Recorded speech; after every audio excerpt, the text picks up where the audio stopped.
Welcome to special analysis. నేను రమా మండవ. ఈరోజు అనాలిసిస్లో భాగంగా మనం తీసుకోబోతున్న టాపిక్ ఏంటంటే, జగన్మోహన్ రెడ్డి నింగి నుంచి నేలకు వచ్చారా, ఈ మార్పు దేనికి సంకేతం అని చెప్పేసి నేను టైటిల్ పెట్టడం జరిగింది.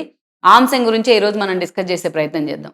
ఇక్కడ చూసినట్లయితే ఆ టైటిల్ పెడతానికి ఒక రీజన్ ఏంటంటే, ఇటీవల కాలంలో జగన్మోహన్ రెడ్డి ఆయన మాట్లాడుతున్న విధానం కానీ, ఆయన తీసుకున్న కొన్ని నిర్ణయాలు కానీ ఆ పార్టీలో కూడా నిజంగా ఆ పార్టీలో కొంతమంది నేతలను షాక్ గురి చేస్తూ ఉన్నాయి. అందుకే ఇలాంటి టైటిల్ తీసుకోవడం జరిగింది. అయితే జగన్మోహన్ రెడ్డిలో నిజంగా మార్పు వచ్చిందా? వస్తే ఎలాంటి మార్పు వచ్చిందంటే, నిజంగానే మార్పు వచ్చింది జగన్మోహన్ రెడ్డిలో. ఎందుకు వచ్చింది మార్పు ముందు? మార్పు వచ్చింది అని చెప్పుకునే ముందు ఏ మార్పు వచ్చిందో చెప్పుకునే ప్రయత్నం చేద్దాం. ఇవాళ చూసినట్లయితే జగన్మోహన్ రెడ్డి ఆయన పార్టీ పెట్టిన దగ్గర నుంచి కూడా ఎప్పుడు సంస్థాగత నిర్మాణం మీద సరిగ్గా ఆయన ఫోకస్ పెట్టిన సందర్భం ఉండదు. ఎందుకంటే ఎప్పుడు కూడా ఒక ఎమోషన్ మీద బిల్డ్ అయిన పార్టీ అది. ఎప్పుడు చాలాసార్లు చెప్తాను నేను. వాళ్ళ తండ్రి మరణం తర్వాత తన తండ్రి మరణం అనే ఒక అంశం, ఒక సెంటిమెంట్, వెంటనే ఆయన మీద కేసులు పడి జైలుకి వెళ్ళారు కాబట్టి తను జైల్లో పెట్టారని ఒక సెంటిమెంట్, కాంగ్రెస్ని ఎదిరించానని ఒక ఎమోషన్. సో ఇవన్నీ కలిసి వైఎస్ఆర్సీపీని రాజకీయాల్లో నిలబెట్టే ప్రయత్నం చేశారు రాష్ట్ర రాజకీయాల్లో. అయితే ఆ ఎమోషన్ మీదే ఆయనకి ఎప్పుడు కూడా సంస్థాగత నిర్మాణం అంటే ఎలా ఉంటుంది? ఆ ఏదైతే కొంతమంది పిక్ చేసుకొని నేతల్ని సమాజంలో కొంత ఎలిగెంట్ పీపుల్నో, లేకపోతే సమాజానికి ఆ స్థాయిలో తోడ్పాటు అందిస్తున్న వ్యక్తులను, లైక్ ఎన్టీఆర్ లాగా అలాంటి వాళ్ళను, లేకపోతే మంచి మంచి విద్యార్థి దశ నుంచి బాగా ఎదిగిన విద్యార్థి నేతలను తీసుకొచ్చి పార్టీలో వాళ్ళకి శిక్షణలు ఇచ్చి వాళ్ళని పూర్తి స్థాయి మెరికల్లాగా తయారు చేసి జనం మీదకి తీసుకెళ్ళాలి. వాళ్ళని ఎమ్మెల్యేలుగా ఇంట్రడ్యూస్ చేసే ప్రయత్నం చేయడం, వాళ్ళ పార్టీ నేతలుగా ఇంట్రడ్యూస్ చేసే ప్రయత్నం జరుగుతూ ఉంది. ఎక్కడైనా సరే మ్యాక్సిమం ఇదే జరుగుతూ ఉంటుంది. కానీ వేరే వైఎస్ఆర్సీపీ మాత్రం ఆ రోజు పార్టీ తను ఎస్టాబ్లిష్ చేసిన తర్వాత ఆ ఎమోషన్తోనే అటు కాంగ్రెస్ దానికి తోడు రాష్ట్ర విభజన అంశం. ఈ క్రమంలోనే మెజారిటీ కాంగ్రెస్ నేతలు, వైఎస్ మీద అభిమానం ఉన్న వాళ్ళు, వైఎస్ వల్ల లబ్ధి పొందిన వాళ్ళు, వైఎస్ ఫాలోయర్స్ జగన్మోహన్ రెడ్డి వెంట నడిచే ప్రయత్నం చేశారు ఆ రోజున. అలాంటి ఈక్వేషన్స్. అందుకే ఇతర పార్టీల్లోంచి వచ్చిన నేతలతోనే నిండిన పార్టీ వైఎస్ఆర్సీపీ. అంతేగాని స్ట్రాంగ్ బేస్ వైఎస్ఆర్సీపీకి లేదు. అందుకే లైక్ బీఆర్ఎస్ కూడా తెలంగాణ సెంటిమెంట్ మీద వచ్చిన పార్టీనే. అందుకే వాళ్ళు ఒక్క ఓటంతోనే ఈరోజు వాళ్ళిద్దరు కునారిల్లిపోతా ఉన్నారు భవిష్యత్తు మీద బెంగతోని. సో అలా జగన్మోహన్ రెడ్డి తన పార్టీని ఎస్టాబ్లిష్ చేసుకునే ప్రయత్నం చేశారు. అందుకే ఎప్పుడు కూడా ఇంకా అలా 14 ఎన్నికలు ఓడిపోయిన తర్వాత పాదయాత్ర అనే ఒక సెంటిమెంటు, తన బాబాయిని చంపేశారనే ఒక సెంటిమెంటు, కోడికత్తి సెంటిమెంట్, ప్రశాంత్ కిషోర్ లాంటి దుర్మార్గుడి వ్యూహాలు, ఇవన్నీ కలిపి వైఎస్ఆర్సీపీని అధికారంలోకి తీసుకొచ్చాయి ఆ రోజున. అంతేగాని సంస్థాగతంగా పార్టీని కింద స్థాయి నుంచి, బూత్ లెవెల్ నుంచి దాన్ని నిర్మాణం చేపడదామన్న ఆలోచన ఎప్పుడు కూడా ఆ పార్టీకి ఉండదు, ఆ పార్టీ చేయదు కూడా. సో అలాంటిది జగన్మోహన్ రెడ్డి ఈసారి చాలా ముందుగానే అలర్ట్ అయ్యారు. ఎందుకంటే తనకు తగిలిన దెబ్బలు అలాంటివి, అవేంటో కూడా చెప్పుకుందాం. అలర్ట్ అయ్యి ఈ రోజున పూర్తి స్థాయిలో కాన్స్టిట్యున్సీల మీద ముందుగా ఆయన ఫోకస్ పెట్టారు. మెజారిటీ కాన్స్టిట్యున్సీస్లో ఈ రోజున ఆయన నియోజకవర్గ ఇన్ఛార్జీలు నియమిస్తూ ఉన్నారు సమన్వయకర్తల పేరుతోని. అంతేకాదు గతంలో మనం చూస్తే మొన్నటి ఎన్నికలకు ముందు షఫ్లింగ్ కారణంగా లాస్ట్ మినిట్లో నన్ను తీసుకెళ్లి వేరే ఒక చోట, వేరే అతను తీసుకొచ్చిన ఆ ప్లేస్లో అట్లా పెట్టే ప్రయత్నం చేసి షఫుల్ చేశారు అందరినీ. దాదాపు జగన్మోహన్ రెడ్డి మొన్నటి ఎన్నికల సమయంలో 37 చోట్ల అంతమంది షఫుల్ చేయడం జరిగింది అటు ఇటు. చాలామంది పారిపోయారు కూడా పోటీ చేయకుండా ఎన్నికల కంటే ముందే. సో ఆ షఫ్లింగ్ చాలా ఇబ్బంది పెట్టింది, చాలా ఇరుకుని పడేసింది వైఎస్ఆర్సీపీని. అంత డ్రాస్టిక్ రిజల్ట్ రావడానికి కూడా అదే కారణం. అందుకే ఈసారి ముందుగానే జాగ్రత్త పడుతూ ఉన్నారు. ఈ మార్పులు చేర్పుల అంశం ముందుగానే చూసుకుంటా ఉన్నారు. ఈరోజు అంబటి రాంబాబుని తీసుకెళ్లి వెస్ట్లో పెడతాం కానీ, విడుదల రజనీని వెస్ట్ నుంచి తీసుకొచ్చి చిలుకూరుపేటకి తీసుకురావడం కానీ, ఇలాంటి నిర్ణయాలు దానిలో భాగమే అనుకోవాలి.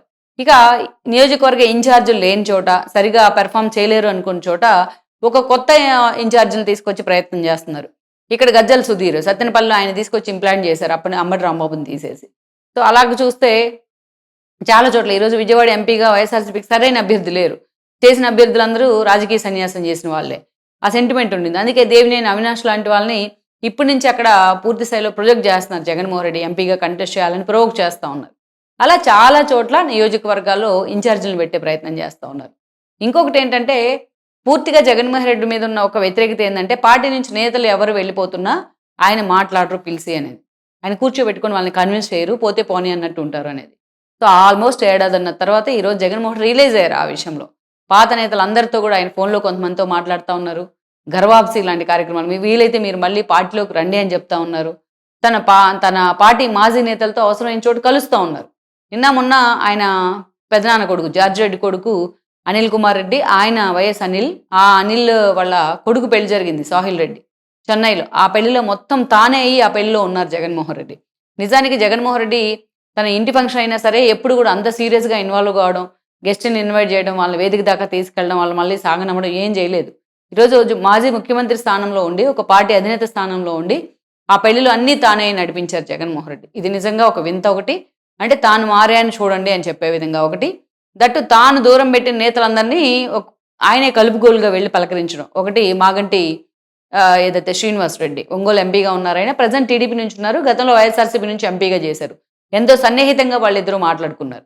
ఆ తర్వాత చూస్తే ఒక కేవీపీ రామచంద్రరావు. కేవీపీ రామచంద్రరావుకి జగన్మోహన్ రెడ్డికి అసలు సత్సంబంధాలే లేవు. జగన్మోహన్ రెడ్డి కాంగ్రెస్ నుంచి బయటకు వచ్చిన దగ్గర నుంచి అటు కేవీపీతో కానీ ఇటు సూర్యుడు లాంటి వాళ్ళతో కానీ పూర్తిగా సంబంధాలు కట్ చేసుకున్నారు ఆయన. అలాంటి కేవీపీతోనే అంతసేపు ఆయన మాట్లాడే ప్రయత్నం చేయటం, ఇద్దరు ముచ్చటించుకోవడం, ఇది నిజంగా అంటే తాను మళ్ళీ పాత వాళ్ళందరినీ తన తండ్రికి సన్నిహితులైన వాళ్ళందరినీ తాను దగ్గరికి తీసుకునే ప్రయత్నం చేస్తూ ఉన్నారనేది ఒక చర్చ. అంతేకాదు ఇటీవల ఉండవల్లి లాంటి వాళ్ళని కూడా దగ్గరికి తీస్తూ ఉన్నారు. ఆయన పదే పదే ఆయన కలుస్తూ ఉన్నారు. సో మొత్తానికైతే ఈ విషయంలో జగన్మోహన్ రెడ్డి తాను కొంచెం తగ్గించుకొని కొంచెం ఇనిషియేట్ తీసుకుంటున్నారని మనం అనుకోవచ్చు. సో అందుకే ఆ పార్టీలోంచి వెళ్ళిపోయిన ఒక జగన్పేట మాజీ ఎమ్మెల్యే ఉదయ్ భాను దగ్గర నుంచి ఆళ్ళ నాని దాకా చాలా మందితో జగన్మోహన్ రెడ్డి వాళ్ళని వెనక్కి రప్పించే ప్రయత్నం చేస్తున్నారు. ఇంక్లూడింగ్ రాధా లాంటి వాళ్ళతో టచ్లోకి వచ్చారు అనేది చాలా రోజులుగా జరుగుతున్న ప్రచారం. సో ఇదంతా పక్కన పెడితే ఇప్పటిదాకా జగన్మోహన్ రెడ్డి మీద ఉంది ఏంటంటే జైలుకి వెళ్ళిన వాళ్ళని పరామర్శించే విషయంలో ఎప్పుడు వెనకడుగు వేస్తారు అని.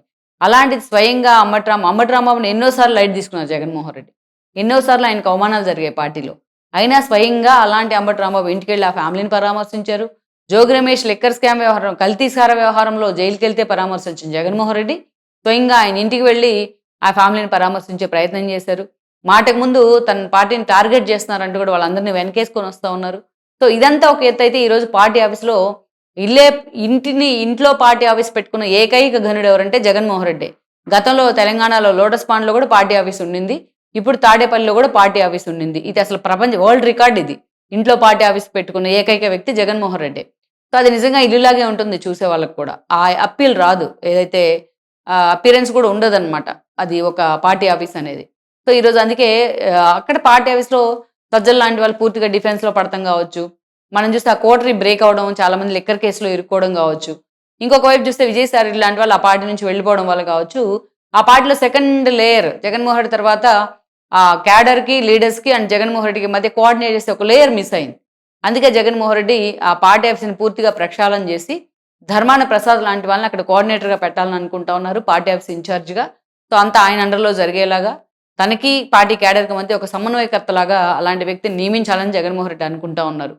సో ఇలా మనం చూస్తే గతంలో తన పిఆర్ టీంని కూడా పూర్తిగా ప్రక్షాళన చేస్తారని కూడా మనకు తెలిసిన సమాచారం. మొత్తానికైతే మాత్రం ఇక క్యాడర్ని కూడా ప్రతిసారి కూడా వారానికి ఒక 2-3 కాన్స్టిట్యున్సీ ప్రజలు పిలిపించుకొని కూర్చొని వాళ్ళతో నిజంగా సమావేశాలు పెడుతున్నారు. వాళ్ళ సమస్యలు కనుక్కునే ప్రయత్నం అయితే చేస్తూ ఉన్నారు. ఇది ఒక డ్రాస్టిక్ చేంజ్ అనుకోవచ్చు జగన్మోహన్ రెడ్డిలో. అంటే జగన్మోహన్ రెడ్డికి ఎదురైన అనుభవాలు అలాంటివి.